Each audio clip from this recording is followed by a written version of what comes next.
Hello everybody. Welcome to Dreamland Fairy Tales, audiobooks. The story we are about to read is about one of the stories in the book Just So Stories by Rudyard Kipling. The story is called The Elephant's Child. Just So Stories for Little Children is a 1902 collection of origin stories by the British author Rudyard Kipling. Considered a classic of children's literature, the book is among Kipling's best-known works. The stories are origin stories and fantastic accounts of how various features of animals came to be. Kipling began working on the book by telling the first 3 chapters as bedtime stories to his daughter Josephine. These had to be told just so, exactly in the words she was used to, or she would complain. The stories illustrate how animals obtain their distinctive features, such as the cat that walked by himself. For the book, Kipling illustrated the stories himself. Rudyard Kipling's Just So stories offer young readers the opportunity to identify literary devices like anthropomorphism and explore the characteristics of what makes a tall tale somewhat believable. Let us begin the story.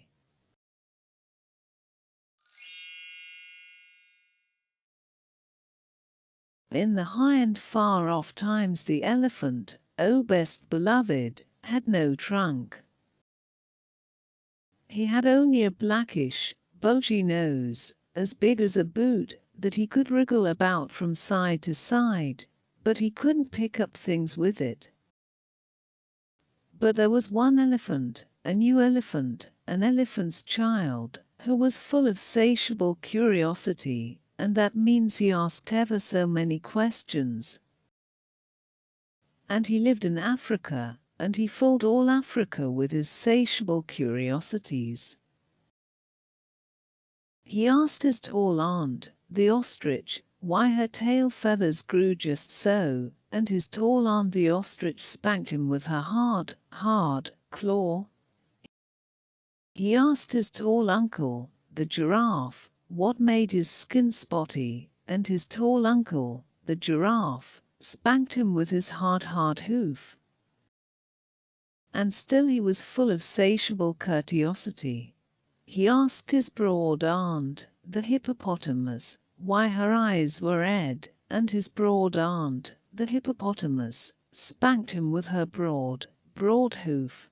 And he asked his hairy uncle, the baboon, why melons tasted just so, and his hairy uncle, the baboon, spanked him with his hairy paw. And still he was full of satiable curiosity. He asked questions about everything that he saw, or heard, or felt, or smelt, or touched, and all his uncles and his aunts spanked him. And still he was full of satiable curiosity. One fine morning in the middle of the precession of the equinoxes, the satiable elephant's child asked a new fine question that he had never asked before. He asked, "What does the crocodile have for dinner?" Then everybody said, "Hush," in a loud and dreadful tone, and they spanked him immediately and directly, without stopping, for a long time. By and by, when that was finished, he came upon Kolokolo Bird sitting in the middle of a wait-a-bit thorn bush, and he said, "My father has spanked me, and my mother has spanked me. All my aunts and uncles have spanked me for my satiable curiosity, and still I want to know what the crocodile has for dinner." The Kolokolo Bird said, with a mournful cry, "Go to the banks of the great grey-green, greasy Limpopo River, all set about with fever trees, and find out."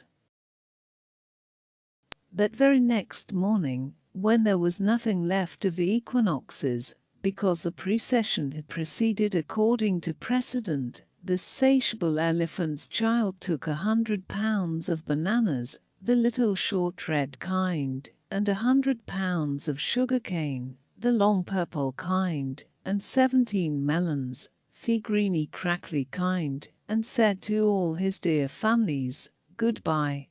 I am going to the great grey green, greasy Limpopo River, all set about with fever trees, to find out what the crocodile has for dinner."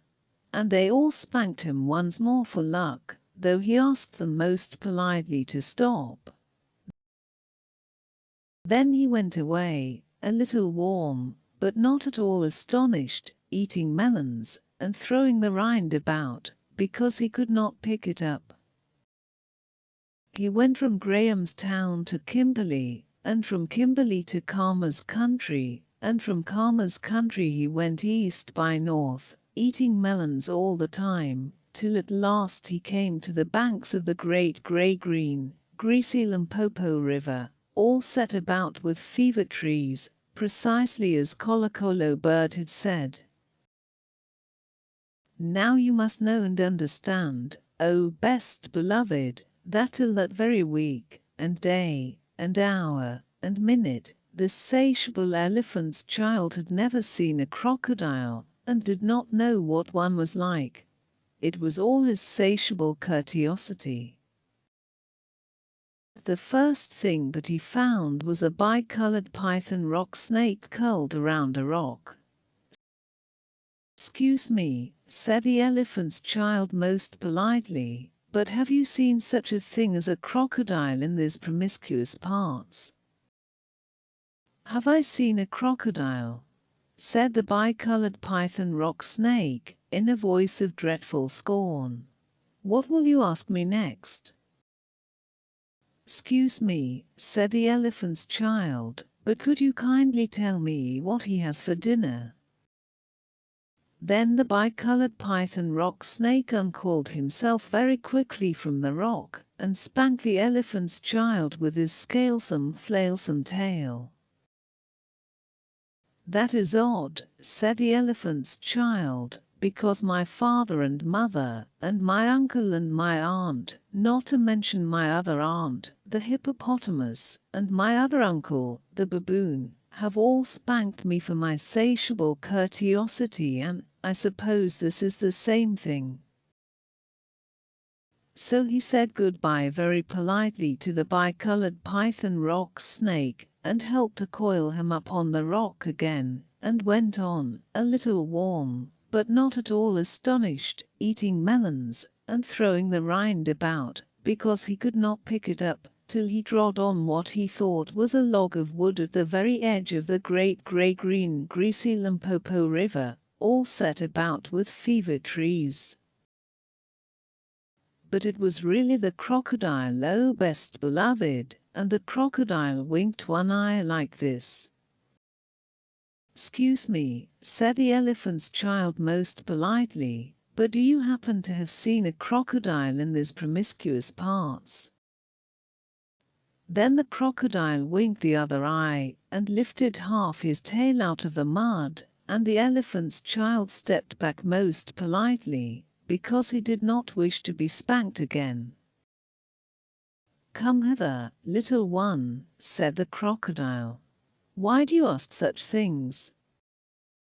"Excuse me," said the elephant's child most politely, "but my father has spanked me, my mother has spanked me, not to mention my tall aunt, the ostrich, and my tall uncle, the giraffe, who can kick ever so hard, as well as my broad aunt, the hippopotamus, and my hairy uncle, the baboon, and including the bicolored python rock snake, with the scalesome, flailsome tail, just up the bank, who spanks harder than any of them, and so, if it's quite all the same to you, I don't want to be spanked anymore."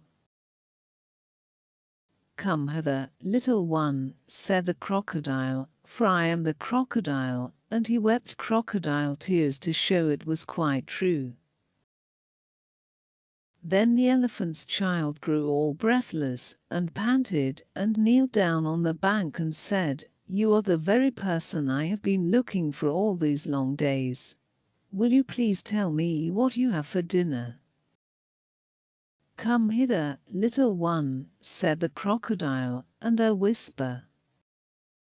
Then the elephant's child put his head down close to the crocodile's musky, tusky mouth, and the crocodile caught him by his little nose, which up to that very week, day, hour, and minute had been no bigger than a boot, though much more useful. "I think," said the crocodile, and he said it between his teeth, "like this, I think today I will begin with elephant's child." At this, "Oh, best beloved," the elephant's child was much annoyed, and he said, speaking through his nose, "Like this, let go. You are hurting me." Then the bicolored python rock snake scuffled down from the bank and said, "My young friend, if you do not now, immediately and instantly, pull as hard as ever you can, it is my opinion that your acquaintance in the large pattern leather ulster," and by this he meant the crocodile, "will jerk you into yonder limpid stream before you can say Jack Robinson." This is the way bicolored python rock snake always talked. Then the elephant's child sat back on his little haunches and pulled and pulled and pulled, and his nose began to stretch. And the crocodile floundered into the water, making it all creamy with great sweeps of his tail, and he pulled and pulled and pulled. And the elephant's child's nose kept on stretching, and the elephant's child spread all his little four legs and pulled and pulled and pulled, and his nose kept on stretching, and the crocodile threshed his tail like an oar, and he pulled and pulled and pulled, and at each pull the elephant's child's nose grew longer and longer, and it hurt him hideous. Then the elephant's child felt his legs slipping, and he said through his nose, which was now nearly 5 feet long, "This is too much for me." Then the bicolored python rock snake came down from the bank and knotted himself in a double clove hitch round the elephant's child's hind legs, and said, "Rash and inexperienced traveler, we will now seriously devote ourselves to a little high tension, because if we do not, it is my impression that yonder self-propelling man of war with the armor-plated upper deck, and by this, oh best beloved, he meant the crocodile, will permanently vitiate your future career." That is the way all bicolored python rock snakes always talk. So he pulled, and the elephant's child pulled, and the crocodile pulled, but the elephant's child and the bicolored python rock snake pulled hardest, and at last the crocodile let go of the elephant's child's nose with a plop that you could hear all up and down the Limpopo. Then the elephant's child sat down most hard and sudden, but first he was careful to say, "Thank you" to the bicolored python rock snake, and next he was kind to his pulled nose, and wrapped it all up in cool banana leaves, and hung it in the great gray-green greasy Limpopo to cool. "What are you doing that for?" said the bicolored python rock snake. "Excuse me," said the elephant's child, "but my nose is badly out of shape, and I am waiting for it to shrink." "Then you will have to wait a long time," said the bicolored python rock snake. "Some people do not know what is good for them." The elephant's child sat there for 3 days waiting for his nose to shrink. But it never grew any shorter, and, besides, it made him squint. For, oh best beloved, you will understand that the crocodile had pulled it out into a really truly trunk, same as all elephants have today. At the end of the 3rd day a fly came and stung him on the shoulder, and before he knew what he was doing, he lifted up his trunk and hit that fly dead with the end of it. Vantage number 1. Said the bicolored python rock snake. You couldn't have done that with a mere snare nose. Try and eat a little now. Before he thought what he was doing, the elephant's child put out his trunk and plucked a large bundle of grass, dusted it clean against his forelegs, and stuffed it into his mouth. Vantage number 2. Said the bicolored python rock snake. You couldn't have done that with a mere snare nose. Don't you think the sun is very hot here? It is, said the elephant's child, and before he thought what he was doing, he slooped up a sloop of mud from the banks of the great grey-green greasy Limpopo, and slapped it on his head, where it made a cool sloopy sloshy mud cap all trickly behind his ears. Vantage number 3. Said the bicolored python rock snake. You couldn't have done that with a mere snare nose. Now how do you feel about being spanked again? Excuse me, said the elephant's child, but I should not like it at all. How would you like to spank somebody? Said the bicolored python rock snake. I should like it very much indeed, said the elephant's child. Well, said the bicolored python rock snake, you will find that new nose of yours very useful to spank people with. Thank you, said the elephant's child, I remember that, and now I think I'll go home to all my dear families and try. So the elephant's child went home across Africa, frisking and whisking his trunk. When he wanted fruit to eat, he pulled fruit down from a tree, instead of waiting for it to fall as he used to do. When he wanted grass, he plucked grass up from the ground, instead of going on his knees as he used to do. When the flies bit him, he broke off the branch of a tree and used it as a fly whisk, and he made himself a new cool slushy scushy mud cap whenever the sun was hot. When he felt lonely walking through Africa, he sang to himself down his trunk, and the noise was louder than several brass bands. He went especially out of his way to find a broad hippopotamus. She was no relation of his, and he spanked her very hard to make sure that the bicolored python rock snake had spoken the truth about his new trunk. The rest of the time he picked up the melon rinds that he had dropped on his way to the Limpopo, for he was a tidy pachyderm. One dark evening he came back to all his dear families, and he coiled up his trunk and said, "How do you do?" They were very glad to see him, and immediately said, "Come here and be spanked for your satiable courteosity." "Pooh," said the elephant's child. "I don't think you peoples know anything about spanking, but I do, and I'll show you." Then he uncurled his trunk and knocked two of his dear brothers head over heels. "Oh, bananas," said they, "where did you learn that trick, and what have you done to your nose?" "I got a new one from the crocodile on the banks of the great grey-green, greasy Limpopo River," said the elephant's child. "I asked him what he had for dinner, and he gave me this to keep." "It looks very ugly," said his hairy uncle, the baboon. "It does," said the elephant's child.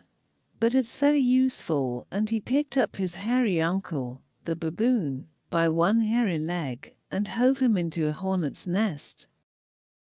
Then that bad elephant's child spanked all his dear families for a long time, till they were very warm and greatly astonished.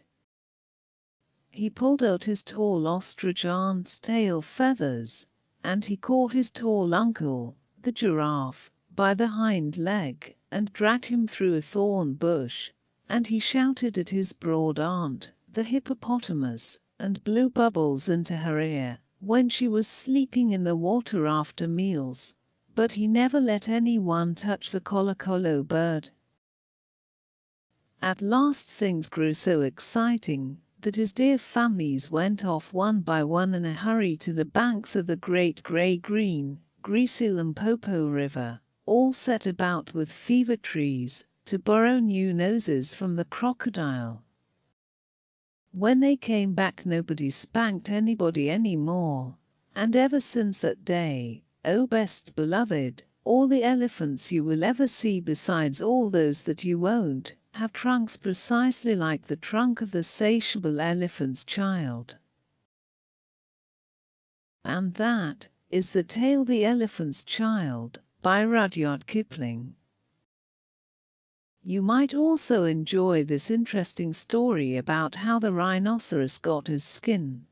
It is one of many stories in Kipling's Just So stories. If you enjoyed that story, leave a like and do not forget to subscribe to Dreamland Fairy Tales audiobooks. Hit notification bell button to be updated to our latest fairy tale stories and enjoy a complete collection of short stories for children. I hope you enjoyed reading with me. Until next time, goodbye.